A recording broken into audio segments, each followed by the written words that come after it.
Hi friends, आज हम Edgar Allan Poe की एक बहुत ही फेमस और इंटरेस्टिंग शॉर्ट स्टोरी के बारे में पढ़ने वाले हैं। ये जो शॉर्ट स्टोरी 1843 में पब्लिश की गई थी। ये गॉथिक फिक्शन का एक एग्जाम्पल है। और जो स्टोरी का जो पॉइंट ऑफ व्यू है वो एक first person point of view है। एक अननेम्ड नरेटर के द्वारा इसको नरेट किया गया है पूरी स्टोरी को। स्टोरी का नाम है द टेल टेल हार्ट।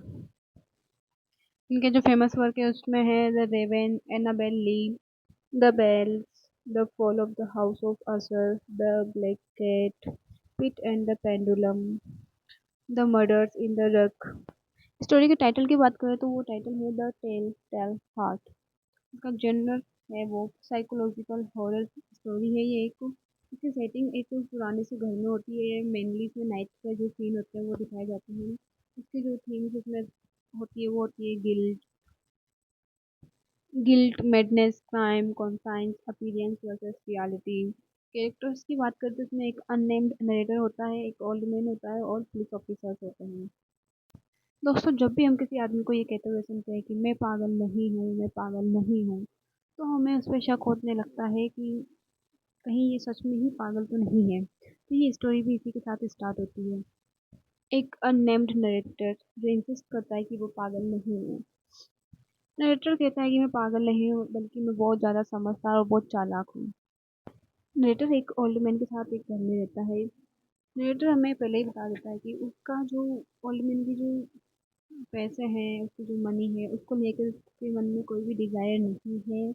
बल्कि वो ओल्ड मैन को बहुत पसंद करता है। वो काफ़ी अच्छा इंसान है। ओल्ड मैन भी उसकी काफ़ी रेस्पेक्ट करता है। उसने कभी उससे इंसल्ट नहीं करी, उसको कभी ह्यूमिलेट नहीं किया।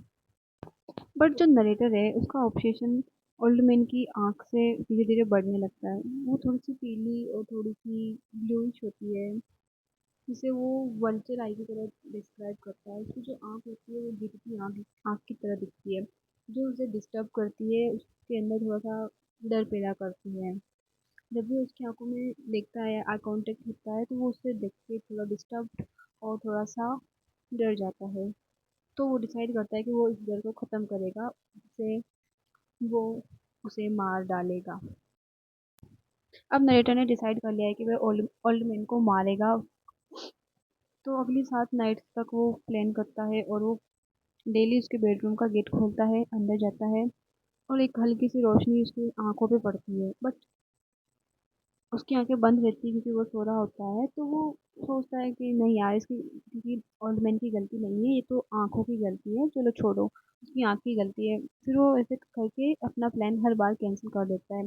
बट आठवीं रात को बट आठवीं रात को जब वो उसके कमरे में जा रहा होता है तो वो एक्सीडेंटली उससे आवाज़ हो जाती है। वो कुछ गिर जाता है, तो उसकी आवाज़ से जो बूढ़ा व्यक्ति है वो उठ जाता है। और वो ओल्ड मैन उठ के बैठ के देखता है कि कौन है। और तभी उसकी आंखों पे लालटेन से उजाला पड़ता है और नरेटर क्लेम करता है कि उसे उसकी धड़कनें सुनाई दे रही है। बूढ़े व्यक्ति की धड़कनें बहुत तेज तेज से सुनाई दे रही है और वो धड़कनें जो है वो धीरे धीरे तेज होती जा रही है। और अगर वो उसे नहीं मारेगा तो पड़ोसी उसकी धड़कनों की आवाज़ सुन लेंगे, बूढ़े व्यक्ति की धड़कनों की आवाज़, और वो लोग उससे पकड़ लेंगे। तो उसने डिसाइड कर लिया कि आज वो उसे मार के ही रहेगा और फाइनली वो उसे मार देता है, उसका मर्डर कर देता है। और मर्डर करने के बाद वो उसे ज़मीन के नीचे, जो फ्लोर होता है, फ्लोर के नीचे दफना देता है, उसकी बॉडी के छोटे छोटे पीसेस में कट करके। नरेटर अपनी क्लेवरनेस को दिखाने के लिए सारे एविडेंस गायब कर देता है, उसकी बॉडी को गायब कर देता है, सारे ब्लड स्टेन सब साफ कर देता है। अराउंड सुबह की 4 बजे 3 पुलिस ऑफिसर्स आते हैं, क्योंकि जो नेबर्स थे उन्होंने रिपोर्ट कर दी थी, उन्हें चिल्लाने की आवाज़ें आई थी।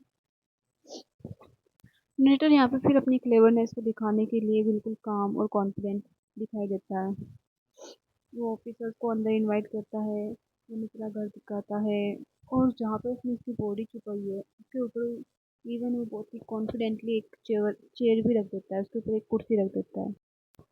जैसे जैसे ऑफिसर्स की कन्वर्सेशन कंटिन्यू रहती है, मैनेजर को एक आवाज़ सुनाई देने लगती है। ये पहले स्टार्टिंग में तो ये जो आवाज़ थी बहुत ही सॉफ्ट थी, पर धीरे धीरे ये बहुत तेज होती गई।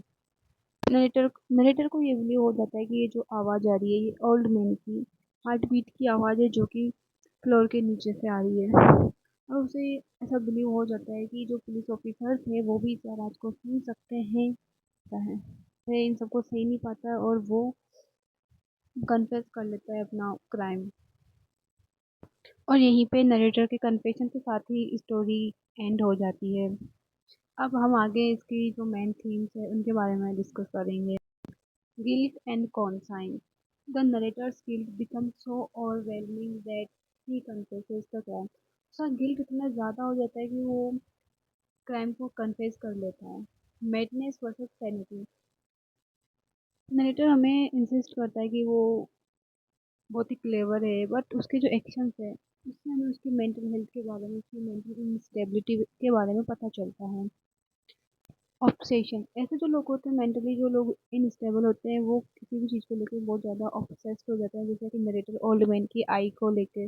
और guilt and punishment. Appearance versus reality. इसी के साथ ये स्टोरी यहीं पे एंड होती है और कमेंट में ज़रूर बताइएगा आपको स्टोरी कैसी लगी।